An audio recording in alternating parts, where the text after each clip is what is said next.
ओम शांति।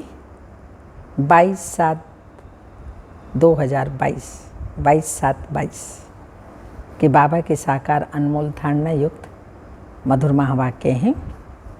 मीठे बच्चे, अब दुखों के बंधनों से छूट सुख के संबंध में जाना है। सत्युग में सब सुख के संबंध होंगे और यहाँ पर सब दुख के हैं। इसलिए पुरानी कर्म बंधन के हिसाब किताब सब चुकतो करने हैं। क्वेश्चन, इस युद्ध स्थल पर बेहद की बॉक्सिंग कौन सी है? बॉक्सिंग में विजय का आधार क्या है? दो क्वेश्चन है इकट्ठे। आंसर है पहले क्वेश्चन का, माया रावण से तुम बच्चों की बेहद की बॉक्सिंग है। 5 विकार माया रावण, इसे ही मलयुद्ध कहा जाता है। इस बॉक्सिंग में विजयी बनने के लिए बुद्धि में रहे कि हम कल्प की जीत पाने वाली आत्मा है। विजय बुद्धि में रहे कि विजय हमारा जन्म सिद्ध अधिकार है। सफलता ना हो ये हो नहीं सकता। माया रावण पर जीत पाने के लिए 5 भूतों का दान देना है। दान में देकर फिर कभी वापस नहीं लिया जाता। अगर दान देकर वापस लिया, काम क्रोध के वश हुए तो सब भूत फिर सताने लगेंगे।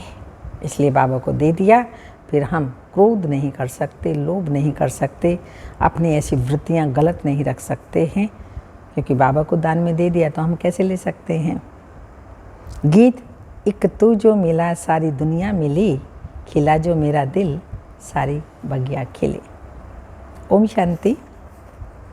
यह रिकॉर्ड हैं जो बंधन से मुक्त संबंध में आए हैं। इस समय माया का बंधन है, इसको ही आसुरी बंधन कहा जाता है। अब तुम्हारा है ईश्वरीय संबंध, शिव बाबा से संबंध। बंधन में दुख है और संबंध में है सुख। इसलिए कहते हैं दुख के बंधन काट हमें सुख के संबंध में ले जाओ। भक्ति मार्ग में भक्तों की पुकार होती है। भक्त अर्थात भगवान को याद करने वाले, परंतु दुनिया में एक भी भक्त नहीं जिसको भगवान का पता हो। भक्ति इसलिए आधा कल्प से भक्ति मार्ग चला आता है। साधु भी साधना करते हैं, भगवान से मिलने के लिए बंदगी करते हैं। भगवान तो एक है, उनसे वर्षा मिलता है। हद के बाप से वर्षा तो है, फिर भी बेहद के बाप को याद करते हैं, भगवान को याद करते हैं ना, क्योंकि हद के वर्षे में दुख है, बेहद के वर्षे में सुख है। यह भी तुम जानते हो। तुम्हारे बंधन काटने के लिए बाप सन्मुख बैठे हैं। गाया भी जाता है, दुख हरता सुख करता। दुख हरता शांति करता नहीं कहेंगे। सभी शांति में चले जाएं, फिर तो सृष्टि ही ना रहे। इसलिए दुख हरता सुख करता कहा जाता है। दुख हर करके बाबा सुख देता है, अर्थात नरक की सृष्टि समाप्त कर स्वर्ग की सृष्टि बनाते हैं। सबको सुख देते हैं, मुक्ति पाते हैं जीवन मुक्ति पाने के लिए। सिर्फ मुक्ति कहीं व फिर मोक्ष हो जाए, मुक्ति के साथ जीवन मुक्ति जरूर है। जीवन मुक्ति है सुख का संबंध, जबकि आत्माएं सतो प्रधान है। यहाँ तुम आए हो दुख के बंधन से छूटने के लिए, दूसरी तरफ सुख के संबंध में जुटते जा रही हो। कर्म बंधनों का हिसाब किताब चुकतो करना पड़ता है।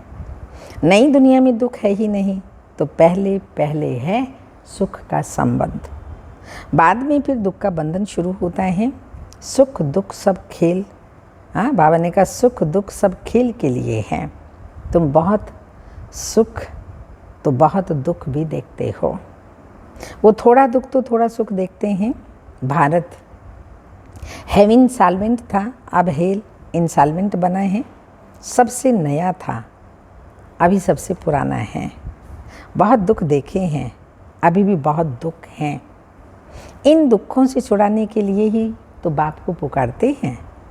उनको पिया कहा जाता है, वह हद के पिया को पुकारते हैं। अब तुम समझते हो उनको दुख है तो पुकारते हैं। अभी श्रीमत पर तुम पुरुषार्थ कर रहे हो सुख धाम में जाने का।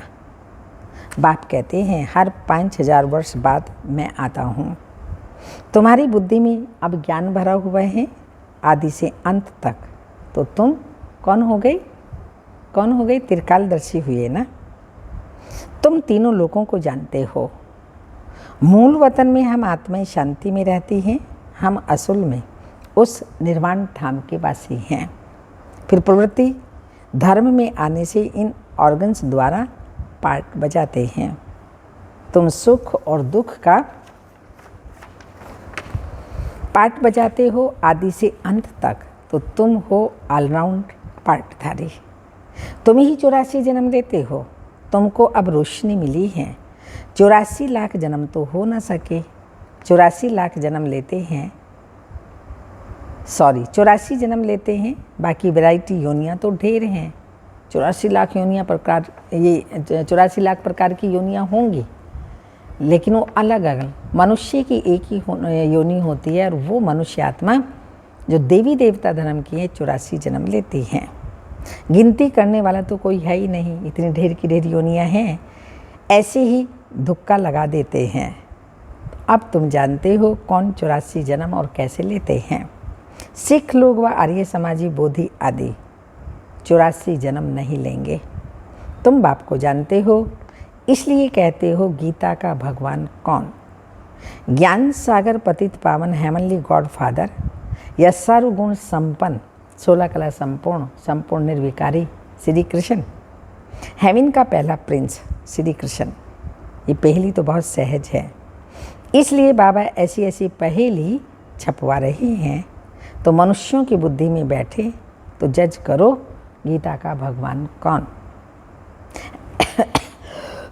हेवनली गॉड फादर, हेवन स्थापन करने वाला, पतितों को पावन बनाने में कितना टाइम लगता है। मुख्य बात है पवित्र रहने की। एक से बुद्धि लगाना है, घर बार छोड़ना नहीं है। वह तो हद के सन्यासी छोड़ते हैं, तुम्हारा तो है बेहद का सन्यास। वह फिर पुरानी दुनिया में रहते हैं, तुमको सारी दुनिया को भूलना पड़ता है। हमको हद से बेहद में जाना है और वह है शांति धाम। वहाँ शांति ही शांति है, बाकी हद और बेहद का सुख यहाँ है। तुमको हद और बेहद के पार जाना है।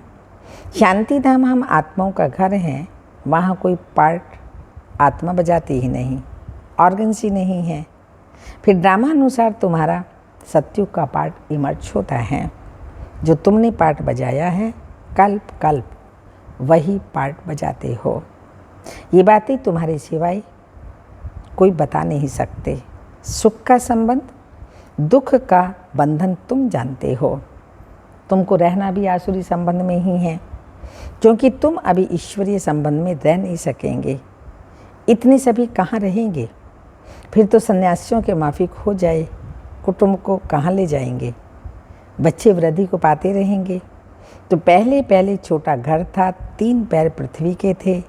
तुम छोटी कोठरी में आते थे। जब इस ईश्वरीय विश्वविद्यालय की स्थापना हुई, ओम मंडली थी, बहुत छोटा सा स्थान था। बच्चे भी बहुत आ गए, भट्टी बनी, मोटरें, बस आदि भी रखी गई। इसलिए बाबा बच्चों को कहते हैं 3 पैर पृथ्वी के लेकर पाठशाला खोलो, फिर तो तुम सारे विश्व का मालिक बनते हो। गाते हैं ईश्वर विश्व का मालिक है, परंतु तुम जानते हो विश्व सृष्टि को कहा जाता है, बाप तो मालिक बनते ही नहीं। बाप तो आते हैं खिदमत अर्थात सेवा करने। जब सारी यूनिवर्स दुखी होती है, ये गॉड की यूनिवर्सिटी सारे यूनिवर्स के लिए है, कॉलेज भी है, सबको सदगति मिलती है, दुर्गति में भी जाते हैं ना।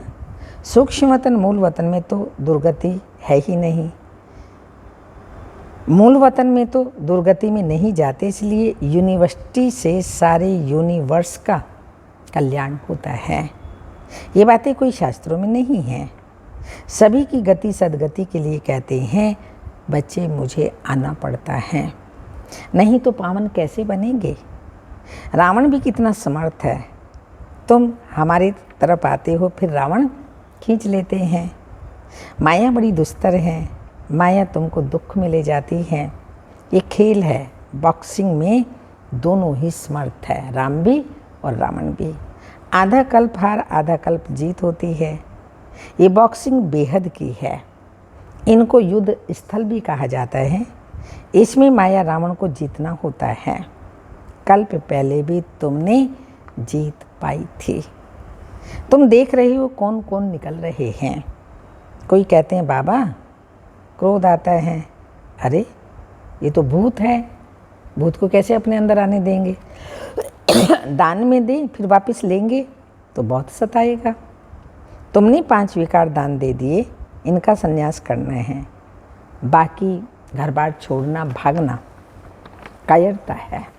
बाप समझाते हैं 63 जन्म तुमने गोते खाए हैं, अब एक जन्म पवित्र रहो। इसमें आमदनी बहुत है, ज़बरदस्त प्राप्ति है। दुश्मन सामने खड़ा है, मलयुद्ध है ना। कंस और कृष्ण की मलयुद्ध शास्त्रों में दिखाई है। ये तो माया रावण की बात है। कृष्ण की आत्मा अंतिम जन्म में है। माया से युद्ध कर फिर श्री कृष्ण बनती है। अब समझदार बनना है। भारत कितना सिरताज था।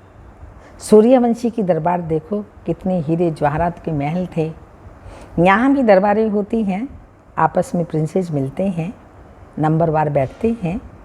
बुद्धि से काम लो, वहाँ आपस में कैसे मिलते होंगे। सतयुग में हम आपस में कैसे मिलेंगे। उन्हों की दरबार कैसी होगी। रात को बत्ती देखने में नहीं आती, रोशनी ही रोशनी होती है, नेचुरल रोशनी होती है सतयुग में। साइंस काम में आती है, गुम नहीं होती। तुम भारत को स्वर्ग बनाने के निमित्त बनते हो, स्वर्ग का द्वार खोलते हो। वह शंकराचार्य, ये शिवाचार्य। तो बाप कहते हैं मैं ज्ञान का ही उच्चारण करता हूँ। गीत में सुना ना, आप मिले तो सारी दुनिया मिली, उनसे ऊंच और कोई होता ही नहीं। सर्व मनोकामनाएं पूरी होती हैं। स्वर्ग में सब सुख मिल जाते हैं। आगे भी टेलीफोन, बिजली, मोटरें आदि थोड़ी थी, अभी हुई हैं। वहाँ तो साइंस बहुत काम देती है। अभी भी विलायत में 7 रोज में मकान तैयार करके दे देते हैं। यहाँ के मनुष्यों की बुद्धि तमो प्रधान है। यहाँ की भेंट है, उन्हों को रजो प्रधान कहेंगे। तुम बच्चे ये सब जानते हो, दुनिया को बदलना होता है। इसलिए यह महाभारत लड़ाई है। तुम्हारी बुद्धि खुल गई है। कैसे युद्ध के मैदान में खड़े हैं, माया सामना करती है। बाप कहते हैं पूरा योग लगाओ। तुम भी निर्वाण धाम के रहने वाले हो, जैसे बाबा वैसे तुम। बाप तुम्हें विश्व का राज्य देते हैं, उसके बदले दिव्य दृष्टि की चाबी अपने पास रखते हैं। कहते हैं ये हमारे काम की है। भक्ति मार्ग में मैं तुमको खुश करता हूँ, बाकी किसी को देता नहीं हूँ। तुमको विश्व की बादशाही देता हूँ, ये कोई कम बात है क्या। तो चाबी लेके क्या करेंगे। दिव्य दृष्टि की चाबी भी कोई कम थोड़ी है। खेल कैसा है, जो अच्छी रीति समझते हैं उन्हें अंदर में खुशी होती है। जन्माष्टमी पर भी समझाया है, कृष्ण की जयंती नहीं, ये परम पिता परमात्मा की जयंती गाई जाती है। पहले कृष्ण जयंती मनाते हो, शिव जयंती कहाँ गई। पहले शिव जयंती हो, फिर कृष्ण का जन्म हो। शिव जयंती के बाद कृष्ण की जयंती, क्योंकि शिव बाबा ही ऐसा कृष्ण बनाते हैं, तब स्वर्ग आता है। पहले शिव बाबा आते हैं, फिर कृष्ण जयंती होती है। शिव बाबा ही भारत को स्वर्ग बनाते हैं। कहते हैं कल्प के संगम पर आकर राजयोग सिखलाता हूँ। महाभारत की लड़ाई हो तब नरक का विनाश, स्वर्ग की स्थापना हो। शिव बाबा शिवालय स्थापन करते हैं, रावण वैशाल्य बनाते हैं। जिससे श्री कृष्ण ने पद पाया उसका किसी को भी पता नहीं है। वास्तव में शिव जयंती ही मुख्य है। बाकी तो मनुष्य जन्म लेते रहते हैं। जो पूज्य देवताएं हैं वही फिर पुजारी बनते हैं। तुम्हारी बुद्धि में सारा राज है, सो भी नंबर वार पुरुषार्थ अनुसार। बाबा तुमको समझाते हैं, तुम फिर औरों को समझाते हो। प्रिंसिपल आदि को भी समझाना चाहिए। यह जो स्कूलों में हिस्ट्री ज्योग्राफी पढ़ाई जाती है, ये तो अधूरा ज्ञान है। मूल वतन, सूक्ष्म वतन, स्थूल वतन, इन सब का राज समझाना चाहिए। इनको जानते ही नहीं। बाकी अंग्रेजों, मुसलमानों आदि की हिस्ट्री ज्योग्राफी ले बैठे हैं। बेहद की हिस्ट्री ज्योग्राफी बाप ही समझाते हैं। हम मनुष्य से देवता बन रहे हैं।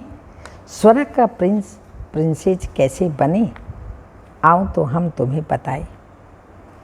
हेवन के प्रिंस प्रिंसेस बनना है, उनको ये वर्षा कैसे मिला, ये सूर्यवंशी डिनाइस्टी कैसे स्थापन हुई। ये नॉलेज नहीं है तो तुम फिलॉसफर काहे के हुए, समझाने की भी युक्ति चाहिए।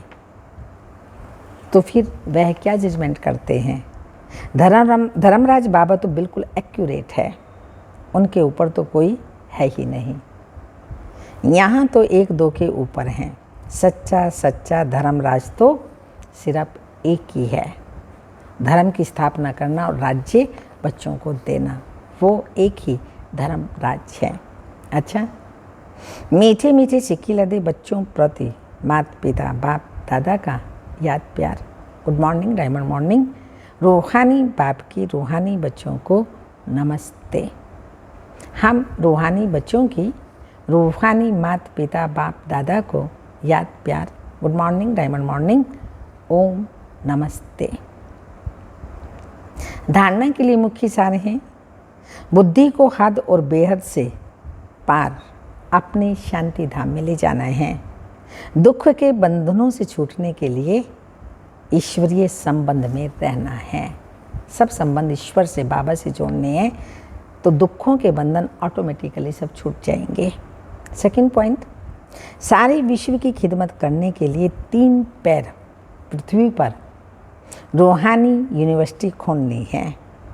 बेहद की हिस्ट्री ज्योग्राफी पढ़नी और पढ़ानी है। वरदान, तपस्या द्वारा सर्व कमजोरियों को भस्म करने वाले, तपस्या द्वारा सर्व कमजोरियों को भस्म करने वाले फर्स्ट नंबर के राज्य अधिकारी भव। बाबा ने कहा ना 8 गद्दियाँ चलती हैं, तो उसमें भी हमें फर्स्ट नंबर का अधिकारी बनना है। फर्स्ट जन्म में फर्स्ट नंबर की आत्माओं के साथ राज्य अधिकार प्राप्त करना है सबको, तो प्राप्त करना है। तो जो भी कमजोरियां हैं उन्हें तपस्या की योग अग्नि में भस्म करो। मन बुद्धि को एकाग्र करना, अर्थात एक ही संकल्प में रह फुल पास होना है। अगर मन बुद्धि जरा भी विचलित हो तो दृढ़ता से एकाग्र करो। जरा भी कुछ विचलित होती कहीं जाती है तो क्या करना है, दृढ़ता से एकाग्र करो। व्यर्थ संकल्पों की समाप्ति ही संपूर्णता को समीप लाएगी। पवित्र बन गए, सेवा भी कर रहे हैं, ज्ञान भी सुनाते हैं, धारणा भी कर रहे हैं। जो बाबा ने चारों सब्जेक्ट दिए हैं उन सबको हम नंबरवार पुरुषार्थ अनुसार कर रहे हैं। लेकिन बाबा ने कहा फिर भी व्यर्थ संकल्प कहीं ना कहीं कोई ना कोई रूप में आते रहते हैं। जब तक इन संकल्पों की जो व्यर्थ हैं उनको समाप्त नहीं करेंगे तो संपूर्णता के समीप नहीं आएंगे, बाप समान नहीं बन पाएंगे, फरिश्ता नहीं बन पाएंगे, संपन्न नहीं बन पाएंगे। तो ये सब बनने के लिए क्या चाहिए, व्यर्थ मुक्त, तब मुक्ति जीवन मुक्ति पा सकेंगे। स्लोगन, समय को गिनती करने वाले नहीं। हाँ, समय कब विनाश होगा, क्या होगा, कैसे होगा, ये समय को गिनती करने वाले नहीं, लेकिन बाप के व स्वयं के गुणों की गिनती कर संपन्न बनो। जो शिव बाबा गुणों का भंडार है, वो गुण मुझ में कहाँ तक आए हैं, कितने आए हैं, उनकी गिनती करो, समय की नहीं। तो बाप समान संपन्न संपूर्ण बन जाएंगे। अमृत बेले की पॉइंट है, स्वयं को चेक करो कि समेटने की शक्ति और सामना करने की शक्ति से संपन्न बन गया हूँ। समेटने की शक्ति का बहुत समय से कर्तव्य में लाने का अभ्यास चाहिए। लास्ट समय समेटना शुरू नहीं करना, अंत में कैसे समेटना शुरू करेंगे, पहले से ही पूर्व का ही अभ्यास करना पड़ेगा। और ये समेटना है माइंड का, और माइंड का समेटना अर्थात माइंड को पहले से ही प्रिपेयर करना है। समेटते ही समय बीत जाएगा, समेटने का कार्य तो अब संपन्न होना ही चाहिए। तब एक बल, एक भरोसा व निरंतर तुम्ही से खाऊं, तुम्ही से बैठूं, तुम्ही से बोलूं और तुम्ही से सुनूं का किया हुआ वायदा जो भक्ति मार्ग में हमने किया था निभा सकेंगे। ऐसे नहीं कि 8 घंटे तुम्ही से बोलूं सुनो, बाकी समय आत्माओं से बोलूं सुनो, आदि आदि नहीं। ये निरंतर का वायदा है, इसमें चतुर नहीं बनना। बाप की दी हुई पॉइंट्स बाप के आगे वकील के रूप में नहीं रखना। अमृत वेले कई वकील बनकर के आते हैं, सत्युग में वकालत नहीं होगी। इसलिए वकील की बजाय स्वयं का जज बनो, दूसरों का नहीं। बाप दादा को सारे दिन में अमृत वेले के समय बच्चों के विचित्र खेल देखने को मिलते हैं, तो देखते हैं फिर हर्षित होने को मिलता है। उस समय हर एक का फोटो निकालने योग्य पोज और पोजीशन होती है। साक्षी होकर आप एक दिन भी देखो तो बहुत हंसोगे। कोई योद्धा बन कर के आते हैं, बाप के दिए हुए शस्त्र बाप के आगे यूज करते हैं। आपने ऐसे कहा है, ज्ञान ऐसा कहता है, तो बाबा भी मुस्कुराते हैं। खेल देखते हैं तो योद्धा की बजाय विजयी बनो। ओम शांति।